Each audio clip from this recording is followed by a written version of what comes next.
અને મારા સંબંધી હતા. ત્રણે ત્રણ પ્રાઇવેટમાં દવાખાના મળ્યા બરોબર. એ ડિલિવરી નોર્મલ થઈ ગઈ બરોબર. અને બેનું જમતમ વર્તન કરે ડૉક્ટર સાહેબ જમતમ વર્તન આ થોડું ચાલે ભાઈ. અને પાછા એમ કે મારે નોકરી મિલતી ભલે મિલે આ દીકરીને જમતમ કોણ બોલતા જમતમ બોલો એટલે તમે યાર અમે સરપંચ છીએ ના થોડી યાર આ થોડું ચાલે સરકાર દવાખાના બોલ બોલ તું. ડોક્ટરને ભગવાન માનવામાં આવે છે. ભગવાન માનવાનું કારણ છે કારણ કે આ લોકો તમામ જે દર્દો હોય છે, તમામ દુઃખ હોય છે, તે દુઃખને દૂર કરનારા વ્યક્તિઓ છે. એટલા માટે આ લોકોને ભગવાનનો દરજ્જો આપ્યો છે. પરંતુ જ્યારે આ લોકો દ્વારા માનવતા આ લોકોમાંથી મરી મટે અને વિરુદ્ધ જ્યારે પેશન્ટોનું કરતા હોય ને જ્યારે પેશન્ટોને અન્ય દવાખાને જવા મજબૂર કરે, આ ડોક્ટરોને શું કહેવાય તે તમારા ભાષામાં તમે સમજી લો. આવું બન્યું છે રાધનપુરમાં. રાધનપુરમાં હાલ તો આ તબીબોથી જનતા પરેશાન છે. ગરીબ લોકો રજડી રહ્યા છે. ગરીબ લોકો સાથે જે તેમનું ઓરમાયું વર્તન છે તે વર્તન ઘણા સમયથી જોવા મળી રહ્યું છે. ત્યારે આ ઓરમાયું વર્તન અને ગરીબ લોકોને પરેશાન કરતા કેટલાક લોકો સામે આવ્યા છે તે વિશે આજે ચર્ચા કરીશું. મારું નામ મુકેશભાઈ છે અને મારા સંબંધી રાત્રે 2:30 વાગે પેશન્ટ લઈને આવેલા હતા ડિલિવરી પ્રસંગમાં બરોબર. તો ડૉક્ટર સાહેબ કોઈ હાજર રાતની નાઇટમાં નહોતા અને 2 બહેનો હતી બરોબર. 3 વાગ્યા સુધી આ લોકોને ખાલી એમને કીધું કે બાળક ઊંધું છે અને બાળક આમ છે ને આવા બધા બહાના કાઢી અને પ્રાઇવેટ દવાખાને દેવજીપીના દવાખાને મળ્યા બરોબર. દેવજીપીના દવાખાને જતા પેલા તાત્કાલિક ડિલિવરી થઈ ગઈ બરોબર. એટલે ડૉક્ટરની બેદરકારી અને ડૉક્ટર હાજર રહેતા નથી બરોબર. આટલી મોટી હોસ્પિટલ સરકાર સેવા માટે બનાવી છે તો શા માટે બનાવી છે અને ગરીબોના માટે દવાખાનું બનાવ્યું છે તો ડૉક્ટર કેમ કાંઈ જવાબ આપતા નથી? ડૉક્ટરો કેમ કોઈની સેવા નથી કરતા? અને ડૉક્ટરો ડાયરેક્ટ ધમકીઓ આલે છે અમારે નોકરી મિલી ભલે મિલ દેવી પડે બરોબર. અમારે જે થયું ભલે થાય, બાકી અમે દવાઓ નહીં કરીને આવી બધી તું તારી ઉપર બહેનો પણ તું તારી ઉપર બોલે છે બરોબર. રાતે મારા સંબંધી છે રાતના આખી રાત રખડ્યા. એ રખડ્યા ગરીબ હાવ વ્યક્તિ છે, એમની કંઈ પૈસાની આવું મજબૂરી હતી. એમ સરકારી દવાખાને મળ્યા. રાતે 2:30 વાગે મને ફોન આવ્યો આ લોકો મારા સંબંધીનો કે આવું સરકારી દવાખાને આવું કે છે. હવે પ્રાઇવેટમાં પૈસા કરીને તો તાત્કાલિક ડિલિવરી એમને ઊંધું બાળક હતું ડિલિવરી તાત્કાલિક ક્યાંથી થઈ ગઈ? એમ શું માંગ શું છે તમારી? મારી માંગ એવી છે કે ડૉક્ટરોને ના હોય તો ભરતી કરે, મશીનો ના હોય તો પૂરા કરે. ડૉક્ટરો તું તારી કરે છે તો તાત્કાલિક ડૉક્ટરો હંગાત પગલાં ભરે. અને રાધનપુર તાલુકામાં ગરીબ વ્યક્તિ દવાખાને આવે કોઈ સારી રીતે દવા પણ નથી કરતા લોકો અને તું તારી ઉપર ડૉક્ટરો આવે છે બરોબર. તો સરકારને મારી વિનંતી કે આટલું મોટું દવાખાનું આપણે બનાવ્યું અને સરકાર આટલી મોટી સહાય આપે, આટલી મોટી સેવા આપે છે તો ડૉક્ટરો ઉપર થોડુંક જોવે અને ડૉક્ટરોને થોડી ધ્યાન રાખે કે ડૉક્ટરો શું દવા કરે છે. ડૉક્ટરો બધે તું તારી ઉપર બધું વર્તન કરે પેશન્ટ ઉપર બરોબર. અને ડૉક્ટરો અમે કોઈ જવાબ નથી આપતા. તો તાત્કાલિક ધોરણે સરકારને મારી વિનંતી છે કે આ સરકારી દવાખાનાની ડૉક્ટરોની નોંધ લે અને તાત્કાલિક ધોરણે બધા જવાબ માગે. મારી કરીને 3 થી 4 વ્યક્તિ છે ડિલિવરીવાળા. એક શેરગઢના છે, એક વેડના છે અને એક આબિયાણાના છે. આ રાતે લોકોને 2:30 વાગે કાઢીને એક બેનને તો તું તારી કરીને રાતને કાઢી મિલી બરોબર. એટલે ડૉક્ટર ઉપર તાત્કાલિક ધોરણે આનું તપાસ થવી પડે. વાત છે પાટણ જિલ્લાના રાધનપુર તાલુકાની કે અહીંયા વર્ષોથી સરકારી રેફરલ હોસ્પિટલ આવેલી છે.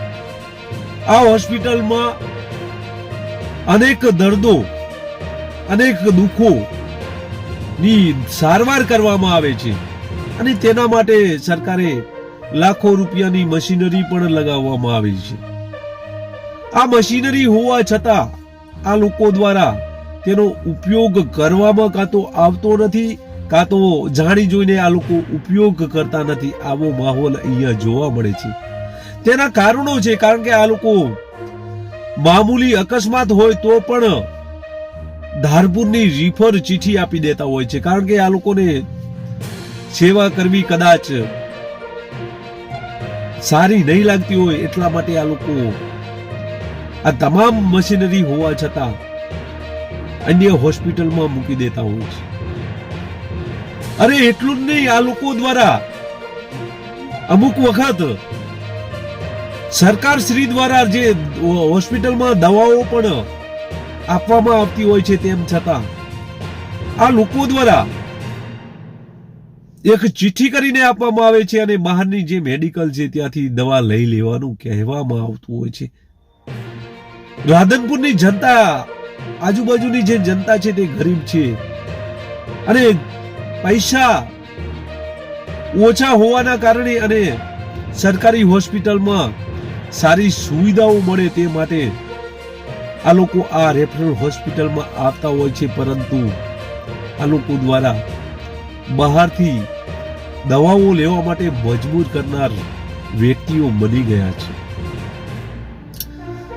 અગાઉની વાત કરીએ તો જ્યારે નવલખા હતા ત્યારે આ હોસ્પિટલમાં સારવાર માટે લાઈનો લાગતી હતી, કતારો લાગતી હતી.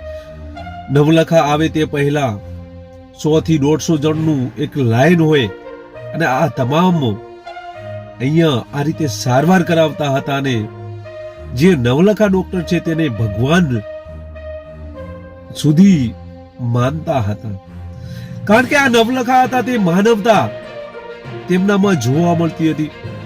કોઈની સાથે તેમણે અભદ્ર વ્યવહાર નથી કર્યો, કોઈને પ્રાઇવેટ હોસ્પિટલોમાં આ નવલખાએ નથી મૂક્યા. નવલખા પોતાની ફરજ દરમિયાન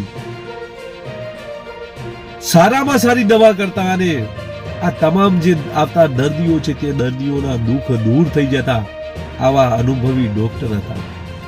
જેથી હાલ પણ આ જે ડોક્ટર છે તેને લોકો યાદ કરે છે, કારણ કે યાદ કરવાનું કારણ પણ આ જ છે, કારણ કે આ લોકોનું જે વર્તન છે દર્દીઓ પ્રત્યેનું એ વર્તન કંઈક અલગ છે, એટલા માટે નવલખાને યાદ કરે છે. આ લોકો પોતાની ફરજ દરમિયાન માત્ર જાણે પગાર લેવા આવતા હોય તેવો અહીંનો માહોલ આ લોકોએ કરી દીધો છે, કારણ કે આ હોસ્પિટલમાં સર્જન ડોક્ટરો હોવા છતાં અહીંયા આવનાર દર્દીઓને પ્રાઇવેટ હોસ્પિટલમાં જવું પડે છે, કારણ કે આ લોકોનું વર્તન જ એવું છે. આ લોકો દ્વારા ખોટા ઉચ્ચારો કરવામાં આવે છે દર્દીઓ પાસે અને કહેવામાં આવે છે કે તમારું બાળક આ રીતે ચોંટી ગયું છે, તમારા બાળકને ઉપરથી લેવું પડશે.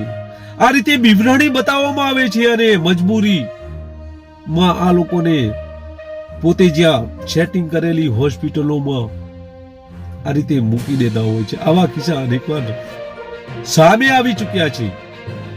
ત્યારે આવા કિસ્સા સામે આવતા બહાદરપુરા સરપંચ અને શેરગઢના સરપંચના જ્યારે કુટુંબીજનો અહીંયા સારવાર અર્થે જાય છે ત્યારે આ મામલો બહાર આવે છે.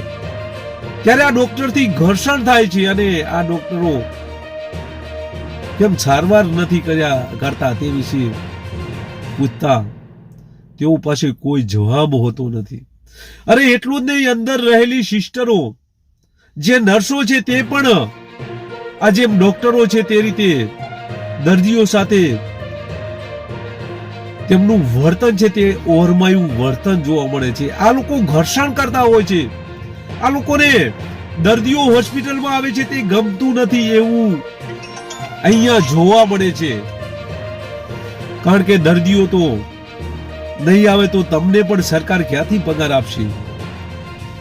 તેમ છતાં આ લોકોનું જે વર્તન છે તે વર્તન સારું નથી. અરે આવા ડોક્ટરોનો લીધે હાલ ભાજપ સરકાર પણ બદનામ થઈ રહી છે. જેથી આવા ડોક્ટરો સામે કાં તો કાર્યવાહી કરવામાં આવે અથવા તો રાધનપુરની જનતાને સારા ડોક્ટરો મળે તે માટે આ લોકોને તાત્કાલિક બદલી કરી દેવામાં આવે તેવી સ્થાનિક લોકોની માંગ છે.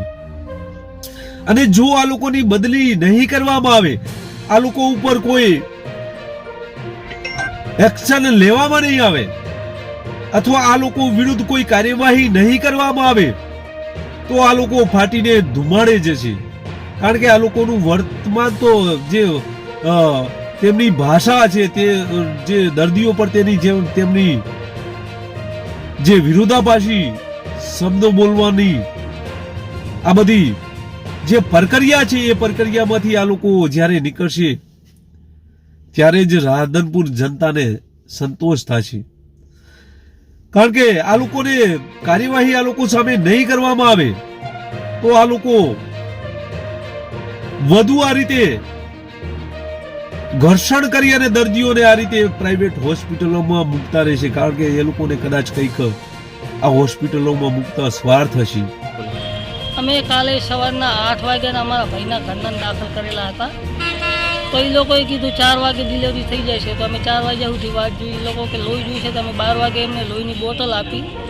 તો પછી એ લોકોએ ડિલિવરી 4 વાગે તો એ નથી. પછી આખી રાત રહે છે. તો સવારમાં અમારે બેને પૂછ્યું કે ભાઈ ચમ હજી ડિલિવરી થતી નહીં શું કાંઈ.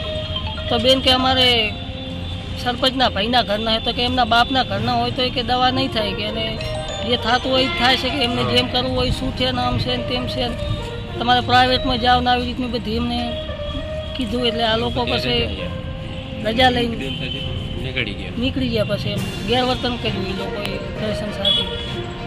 તો આમના વિરુદ્ધમાં કાયદેસરની કાર્યવાહી કરવા સરકારની માગણી કરી છે. રાધનપુર રેફરલ હોસ્પિટલના જે ડોક્ટરો છે તેઓ વિરુદ્ધ જો તપાસ નહીં કરવામાં આવે તો ભાજપ સરકાર તો બદનામ છે જ, પરંતુ આ લોકોની જો તટસ્થ તપાસ કરવામાં આવે તો 1 વર્ષના કેટલા દર્દીઓ અહીંયા સારવાર માટે આવ્યા છે. આ દર્દીઓમાંથી કેટલા દર્દીઓને આ લોકો દ્વારા પ્રાઇવેટ ખાનગી હોસ્પિટલમાં મોકલવા મજબૂર કર્યા છે. આ તમામની જો તટસ્થ તપાસ કરવામાં આવે તો મોટા પ્રમાણમાં ગેરરીતિઓ બહાર આવી શકે તેમ છે. અને જો આ પ્રમાણે જો ગેરરીતિઓ સામે આવે તો એસીબીમાં ગુનો પણ આ લોકો સામે નોંધાઈ શકે છે, કારણ કે પોતે સરકારમાં ફરજ બજાવે છે અને અન્ય પ્રાઇવેટ હોસ્પિટલોમાં આ લોકોને મૂકી અને તેમનું તેમાંથી જો કમિશન લેતા હોય તો એસીબીમાં પણ ગુનો આ લોકો સામે નોંધાઈ શકે છે. જો તટસ્થ તપાસ કરવામાં આવે કે રાધનપુર રેફરલ હોસ્પિટલના આવતા દર્દીઓમાંથી કેટલા દર્દીઓ ખાનગી હોસ્પિટલમાં આ રીતે મોકલવામાં આવ્યા અને આ તમામની જો તપાસ કરવામાં આવે તો આ લોકો સામે ગુનો પણ દાખલ થઈ શકે છે તેમ છે. અને આ જનતાની માંગ છે કે આ લોકો સામે તટસ્થ તપાસ કરવામાં આવે, જેથી 1 વર્ષની યાદી આ લોકોની મંગાવી અને તમામ દર્દીઓના નિવેદનો, જેવા દર્દીઓ કે જે દર્દીઓ પ્રાઇવેટ હોસ્પિટલોમાં ગયા હોય, આ તમામના જો નિવેદનો લેવામાં આવે તો આ લોકો સામે ગુનો નોંધાઈ શકે છે.